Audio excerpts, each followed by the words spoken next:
नमस्कार, स्वागतम। कालिकाष्टकम के भाग 2 में आपका स्वागत। पिछले अंक में हमने 3 श्लोकों की चर्चा कर ली। आज हम बचे हुए श्लोकों की चर्चा करेंगे। चौथा श्लोक आपकी स्क्रीन के समक्ष प्रस्तुत है, इसको ध्यान से देखिए। यहाँ कहा गया, विरंचादि देवास्त्रयस्ते गुणस्त्रीन समाराध्यम। ये पुनः पढ़ते हैं। विरंचादि देवास्त्रयस्ते गुणास्त्रीन समाराध्य कालीं प्रधाना बभूवुः अनादिं सुरादिं मखादिं भवादिं स्वरूपम त्वदीयं न विन्दन्ति देवः।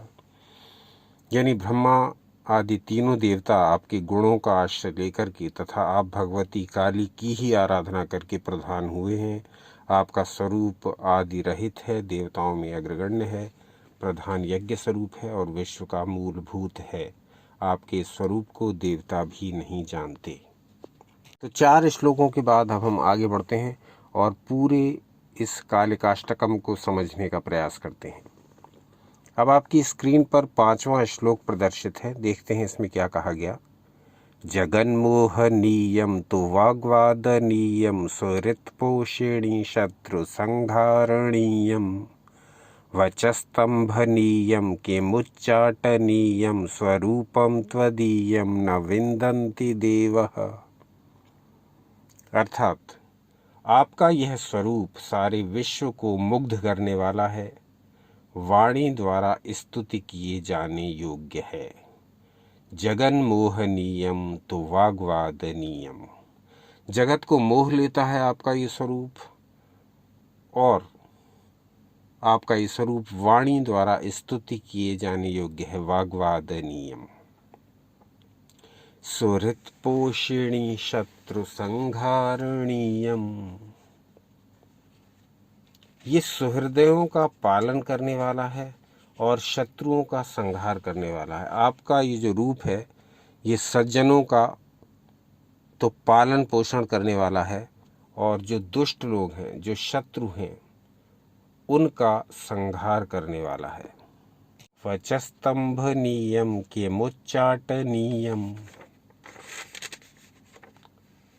वाणी का स्तंभन करने वाला है और उच्चाटन करने वाला है। यानी जो शत्रु हैं, जो हमारे जो साधक के शत्रु हैं, विरोधी हैं, उनका उच्चाटन और उनका वाणी का स्तंभन करने वाला है।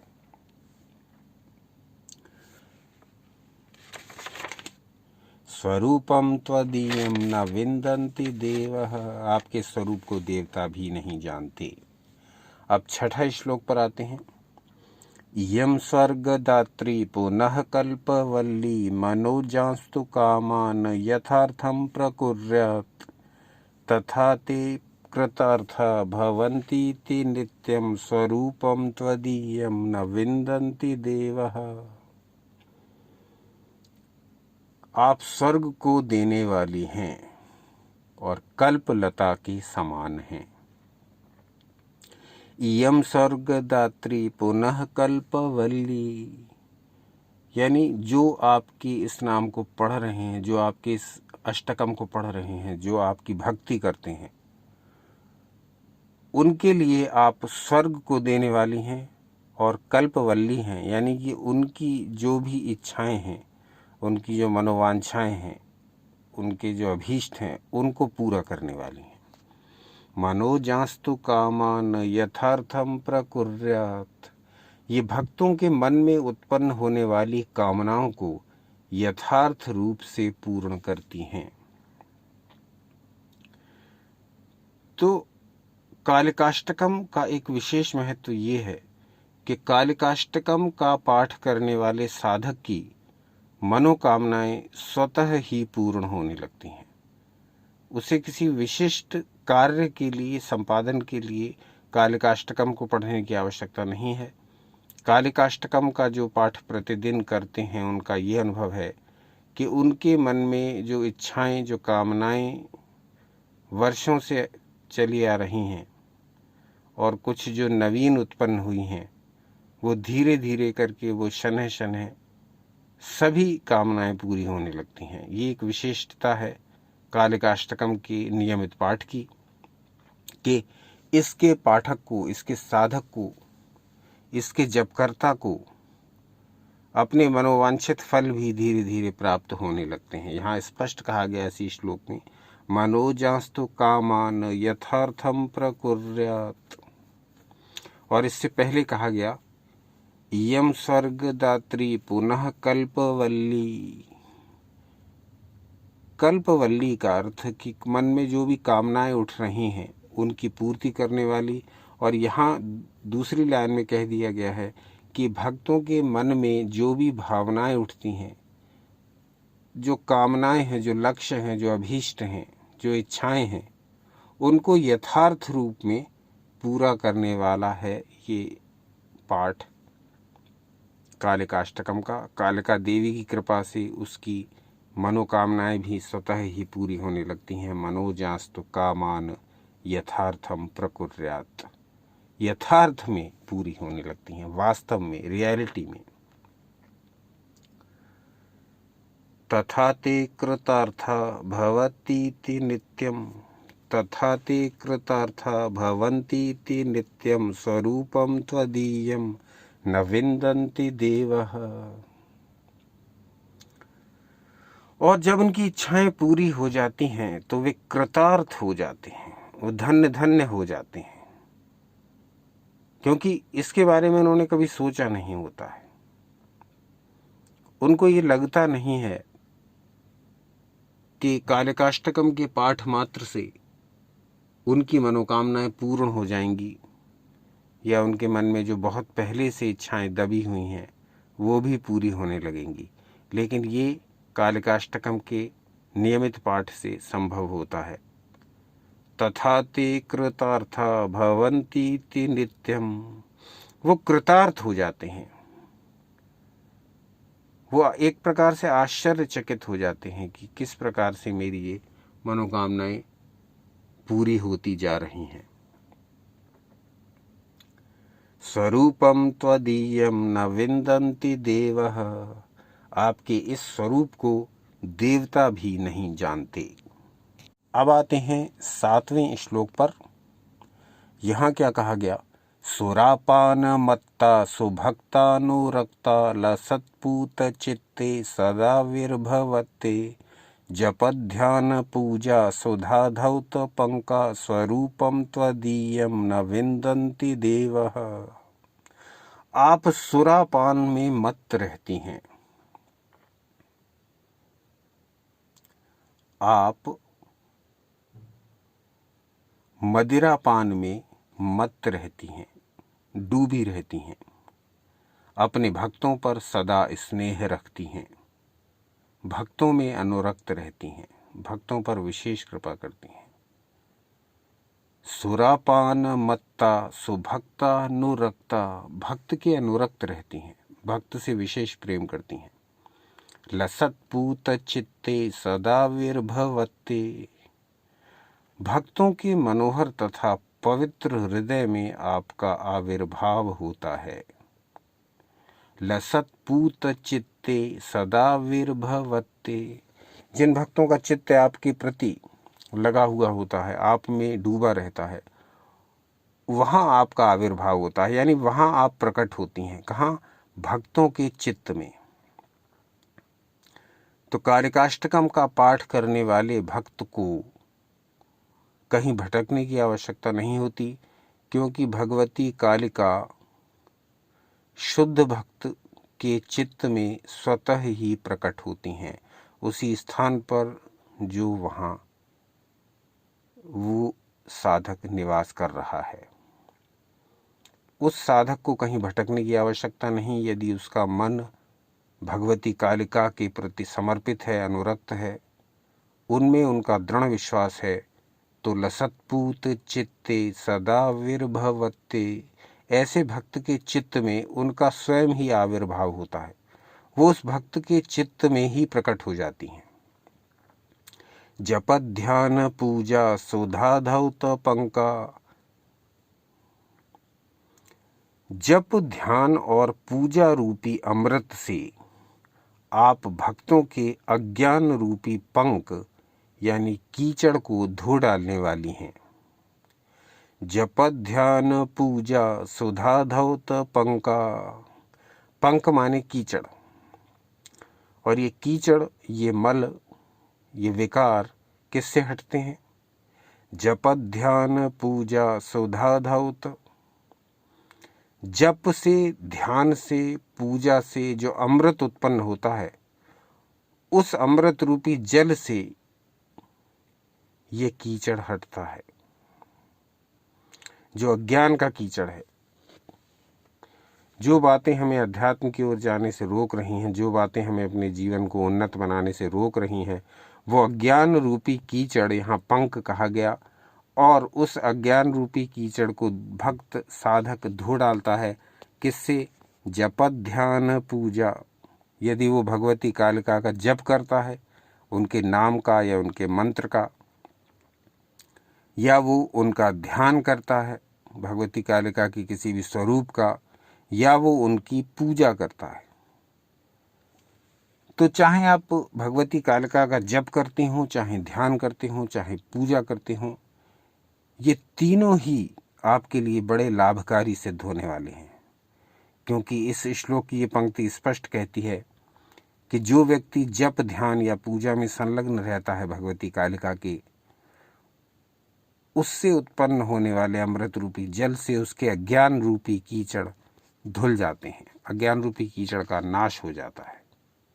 स्वरूपम त्वदीयम न विन्दन्ति देवः, आपके इस स्वरूप को देवता भी नहीं जानते। अब आते हैं 8वें श्लोक पर। 8वां श्लोक में देखते हैं क्या कहा गया।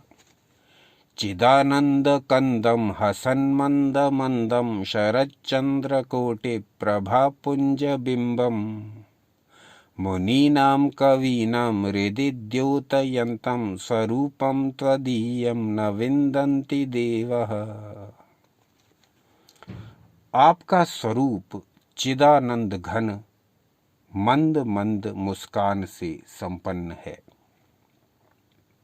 अब भगवती कालिका के इस स्वरूप का वर्णन किया गया है जिसमें वो मुस्करा रही हैं। चिदानंद कंदम हसन मंद मंदम, कहा गया हे भगवती आपका स्वरूप चिदानंद घन, सदा रहने वाले आनंद से भरपूर है। आपका मुख मंद मंद मुस्कान से सजा हुआ है। शरद चंद्र कोटि प्रभा पुंज बिंबम, और ऐसा लगता है कि जैसे सर्दी के समय में जैसे शरतकालीन करोड़ों चंद्रमाओं के समूह का प्रतिबिंब झलक रहा हो। आपके इस मुस्कुराते हुए चेहरे पर, आपके इस मुस्कुराते हुए मुख को देख करके ऐसा लगता है कि जैसे मानो शरत काल के करोड़ों चंद्रमाओं के समूहों का प्रतिबिंब आपके मुख पर प्रतिबिंबित हो रहा हो। शरद चंद्र कोटि प्रभा पुंज बिंबम, शरतकालीन चंद्रमा और वो करोड़ों की संख्या में उगे हुए हों, निकले हुए हों, उदित हुए हों, तो उनका जो पुंज है, उनका जो समूह है, उनका जो ग्रुप है, उसमें से जितना प्रकाश निकलता है वो उसका प्रतिबिंब आपके मुस्कुराते हुए मुख पर ऐसा प्रकाश प्रतीत हो रहा है। आगे कहा गया मुनीनां कवीनां हृदि द्योतयन्तं स्वरूपं त्वदीयं न विन्दन्ति देवः। मुनियों तथा कवियों के हृदय को प्रकाशित करने वाला है आपका यह मुख, जो कि मंद मंद मुस्कान से सजा हुआ है। मुनीनां कवीनां हृदि द्योतयन्तं, मुनियों और कवियों के हृदय को प्रकाशित करने वाला है। मुनियों और कवियों के हृदय में भगवती कालिका की ऐसी प्रेरणा उत्पन्न होती है कि समूचा विश्व भगवती कालिका के भक्तों की प्रतिभा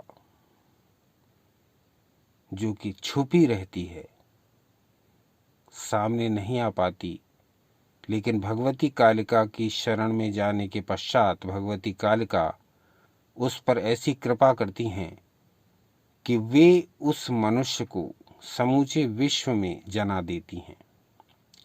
समूचा विश्व ऐसे कालिका साधक की विलक्षणता से परिचित हो जाता है और उस व्यक्ति का यश इस संपूर्ण जगत में फैल जाता है। ये एक बड़ा विस्तृत विषय है और इस विषय में हम आप कहेंगे तो अलग से वीडियोस बनाएंगे, लेकिन यहाँ हम दो नामों का उल्लेख करना चाहेंगे जो भगवती कालिका की भक्ति के पश्चात पूरे विश्व में प्रसिद्ध हो गए, पूरे विश्व में जाने गए, और वो हैं महाकवि कालिदास और श्री रामकृष्ण परमहंस। इन दोनों की प्रतिभा का लोहा समूचा विश्व जानता है। समूचे विश्व में श्री रामकृष्ण परमहंस और महाकवि कालिदास की जो प्रतिभा है उसके बारे में परिचय है। तो भगवती कालिका की भक्ति जो करता है, यहाँ उसी श्लोक के बारे में चर्चा कर रहे हैं। इसी श्लोक के जो इस समय चल रहा है, जहाँ ये वाला जो लाइन आती है इसको देखेंगे, मुनीनाम कवीनाम हृदयोतयंतम। मुनियों और कवियों के हृदय को प्रकाशित करने वाला है। यदि कोई व्यक्ति उसके भीतर काव्य प्रतिभा छुपी हुई है, यदि कोई व्यक्ति उसके अंदर और अन्य प्रकार की प्रतिभाएं छुपी हुई हैं लेकिन वो बाहर नहीं आ पा रही, तो भगवती कालिका की कृपा से उसकी वो प्रतिभा भी बाहर आने लगती है और समूचा विश्व ऐसे कालिका साधक से परिचित हो जाता है। स्वरूपम त्वदीयम न विंदन्ति देवः। आपके इस स्वरूप को देवता भी नहीं जानते। अब 9वें श्लोक पर आते हैं। महामेघ काली सोरक्तापि शुभ्रा कदाचिद विचित्रा कृतिर्योग माया न बाला न वृद्धा न कामातुरापि स्वरूपम त्वदीयम न विंदन्ति देवः। आप प्रलयकारी घटाओं के समान कृष्ण वर्ण हैं। आप कभी रक्त वर्ण वाली तथा कभी उज्ज्वल वर्ण वाली हो जाती हैं। यहाँ कहा गया कि हे महाकाली, आप अपने स्वरूप को बदलती रहती हैं, आप अपने रंग को बदलती रहती हैं। कभी कभी तो आप महामेघ काली, काले रंग की घनघोर बादलों के समान कृष्ण वर्ण की यानी काली हो जाती हैं। कभी तो आप सुरक्तापि, रक्त के समान लाल रंग की हो जाती हैं, और कभी शुभ्रा, बिल्कुल श्वेत गोरे रंग की हो जाती हैं। महामेघ काली सुरक्तापि शुभ्रा, ये तीनों रंग आप समय समय पर बदल लेती हैं। जब भी आपकी इच्छा होती है तो कभी आप काली, कभी आप रक्त वर्णा और कभी आप श्वेत वर्णा हो जाती हैं। कदाचिद विचित्रा कृतिर्योग माया, आप विचित्र आकृति वाली तथा योग माया स्वरूपिणी हैं। तो इस प्रकार से आपकी आकृति विचित्र रूप धारण कर लेती है। आप योग माया का ही स्वरूप हैं, जिसमें आप कई अन्य प्रकार के रूप धर लेती हैं। न बाला न वृद्धा न कामातुरापि। तो जिस प्रकार से आप योग माया के रूप में अलग अलग रूप धर लेती हैं, अलग अलग रंग धारण कर लेती हैं, अलग अलग आकृतियां धारण कर लेती हैं, उसी प्रकार से भक्त कह रहा है कि मैं ये पहचान नहीं पाता हूँ कि आप हैं कौन। न तो आप बाला हैं, यानी न तो आप बालिका हैं, कन्या हैं, न वृद्धा हैं, और न कामातुरापि, और न काम क्रीड़ा के लिए उत्सुक युवती हैं,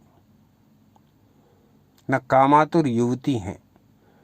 तो न तो आप बालिका हैं, न वृद्धा हैं, न कामातुर युवती हैं। तो मैं समझ नहीं पाता हूँ कि आप किस किस प्रकार के रूप धारण कर लेती हैं। स्वरूपम त्वदीयम न विन्दन्ति देवः, आपके इस स्वरूप को तो देवता भी नहीं जानते। अब आते हैं 10वें श्लोक पर। यहाँ क्या कहा गया? क्षमस्वापराधम महागुप्त भावम मया लोकमध्ये प्रकाशीकृतं यत् तवध्यानपूतेन चापल्यभावात् स्वरूपं त्वदीयं न विन्दन्ति देवः। क्षमस्वापराधम महागुप्त भावम मया लोकमध्ये प्रकाशीकृतं यत्, आपके ध्यान से पवित्र होकर के चंचलतावश मैंने इस अत्यंत गुप्त भाव को संसार में प्रकट कर दिया है। क्षमस्वापराधम महागुप्त भावम, मुझे इस अपराध के लिए क्षमा करें। ये श्री आदि शंकराचार्य जी माता भगवती कालिका से कह रहे हैं। क्षमस्वापराधम महागुप्त भावम, मेरे इस अपराध को क्षमा करिए, क्योंकि मैंने क्या किया है? महागुप्त भावम, जो तांत्रिकों के लिए, जो विशिष्ट दीक्षितों के लिए, जो विशिष्ट पद्धतियों के लिए, जो गुरुओं से प्राप्त ज्ञान के लिए बातें बताई गई थीं और जो दीक्षित व्यक्ति को ही दी जाती थीं, उन बातों को मैंने क्या किया है? लोक मध्य प्रकाशीकृतं यत्, मैंने संसार में प्रकट कर दी हैं ये सब बातें। लोक मध्य, मैंने लोगों के बीच में ये सब बातें बता दी, प्रकाश कर दिया इनका, ये लाइट में ला दी मैंने बातें जो छुपी हुई थी, जो गुप्त थी और जो गुरु से शिष्य तक पहुंचती थी, एक संप्रदाय से दूसरे संप्रदाय तक जाती थी। एक संप्रदाय में जो उसकी कुल परंपरा थी उसके अनुसार वो गुरु से शिष्य को ट्रांसफ़र होती हुई चलती थी, और जो अत्यंत गुप्त रखी जाती थी उन बातों को मैंने प्रकाश में ला दिया, मैं लाइट में ले आया, मैंने पब्लिक कर दिया। तो इस अपराध के लिए हे भगवती कालिका, आप मुझे क्षमा करिए। क्षमस्वापराधम महागुप्त भावम मया लोक मध्ये प्रकाशीकृतं यत्, तो हे भगवती मुझे क्षमा कर दीजिए कि जो बातें गुप्त रखने योग्य थीं मैंने उन्हें सारे संसार में बता दिया है, प्रकाशित कर दिया है। तवध्यानपूतेन चापल्य भावात्, आपके ध्यान से पवित्र होकर के और चंचलता में आकर के मैंने ये अपराध किया है। तवध्यानपूतेन चापल्य भावात्, चपलता, चापल्यता, चंचलता में आकर के मैंने ये कर दिया। लेकिन कब किया? तवध्यानपूतेन, आपके ध्यान से जब मैं पवित्र हो गया तब मेरे मन में आया कि मुझे इस बात को सबसे कह देना चाहिए, सबके सामने रख देना चाहिए। आगे कहते हैं, स्वरूपम त्वदीयम न विन्दन्ति देवः, आपके इस स्वरूप को तो देवता भी नहीं जानते। तो ये 10 श्लोक हुए श्री कालिकाष्टकम के। अब इसके अंतिम श्लोक पर आते हैं और वो है 11वां श्लोक। यहाँ क्या कहा गया? यदि ध्यान युक्तम पठेद्यो मनुष्य तदा सर्वलोके विशालो भवेच्च ग्रहे चाष्ट सिद्धिर्मृते चापि मुक्तिः स्वरूपम त्वदीयं न विन्दन्ति देवः। अब इसमें क्या कहा गया? यदि कोई मनुष्य ध्यान युक्त होकर के इसका पाठ करता है तो वो सारे लोकों में महान हो जाता है। ये है इस श्री कालिकाष्टकम के नियमित पाठ की महत्ता, कि इसका नियमित पाठ करने वाला व्यक्ति अपने जीवन में न सिर्फ उच्च सिद्धियां प्राप्त करता है बल्कि इस सांसारिक क्षेत्र में भी वो अत्यंत उच्चतम स्थिति को प्राप्त करता है। उसके पास धन, यश, वैभव, ऐश्वर्य आदि की कोई कमी नहीं रहती। ऐसा है इस श्री कालिकाष्टकम के पाठ का महत्व, जो स्वयं श्री आदि शंकराचार्य जी ने इसकी फलश्रुति में बतलाया है। यहाँ कहा गया, यदि ध्यान युक्तम पठेद्यो मनुष्य तदा सर्वलोके विशालो भवेच्च। यदि ध्यान युक्त होकर के कोई मनुष्य श्री कालिकाष्टकम का पाठ करता है तो सर्वलोके विशालो भवेच्च, उसको सब लोकों में महानता प्राप्त होती है। वो सब लोगों में बड़ा हो जाता है, विशाल हो जाता है, महान हो जाता है। पर कब? यदि ध्यान युक्तम पठेद्यो मनुष्य यदि ध्यान युक्त होकर के इसका पाठ करे। एक बार पुनः इस लाइन को देखिए, यदि ध्यान युक्तम पठेद्यो मनुष्य। केवल ये नहीं कहा गया है कि यदि मनुष्य इसका पाठ करे तो उसको ये मिल जाता है, यदि मनुष्य उसको पढ़ ले तो उसके साथ ये हो जाता है। ऐसा नहीं कहा गया। यदि ध्यान युक्तम पठेद्यो मनुष्य, यदि ध्यान युक्त होकर के पाठ करा जाए कालिकाष्टकम का, यानी पूरी तरह तल्लीन होकर के, डूब करके पूरी तरह इस स्तोत्र के एक एक श्लोक पर, एक एक शब्द पर ध्यान देते हुए और भगवती कालिका के उस स्वरूप का, जिस जिस श्लोक में जो जो भाव दिया है, को ठीक प्रकार से ध्यान युक्त होकर के पढ़े और भगवती कालिका का ध्यान करे, तब उसको ये विशिष्टता प्राप्त होगी।